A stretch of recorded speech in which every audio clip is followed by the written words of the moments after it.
In 2015, the Oscars, a prestigious annual event, faced heavy criticism for having a board of governors that was predominantly white. The critics were very clear in their message. The Oscars simply wasn't diverse enough. But what does diverse enough really mean? How do we decide on what we consider as diversity? In my doctoral research, I try to answer this question, and I argue that diversity isn't objective, it's a social perception. And these perceptions are influenced by our own identities, our own experiences, and our own biases. Let me explain. Imagine there are two teams. In the first team, there are two Asian employees and four white employees. In the second team, there are two black employees and four white employees. Which team do you think participants rated higher on ethnic diversity?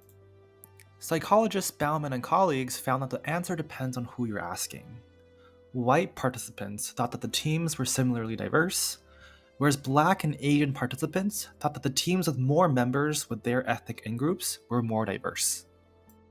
What this suggests is that we perceive diversity in different ways depending on our own in-groups. And usually, we perceive diversity in ways that benefits our in-groups. Now, let's take this idea a step even further. In my doctoral research, I'm interested in not just who gets presented diversity information, but the way we frame this information.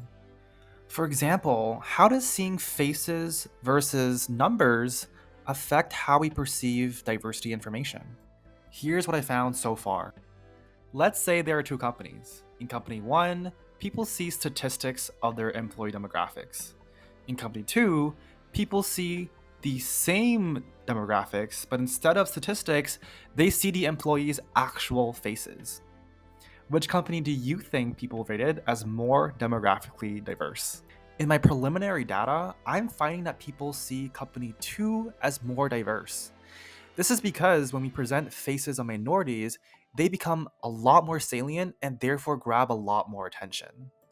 Now you might be wondering, why does this matter? It matters because past research has shown that when people overestimate the diversity there is in an organization, they also lower support for policies to promote this diversity.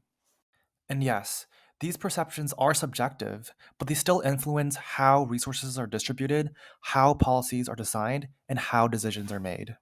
I'm hoping that by exposing more ways that our diversity perceptions are potentially biased, we can minimize the impact of these biases towards minority groups and create a more equitable world. Thank you.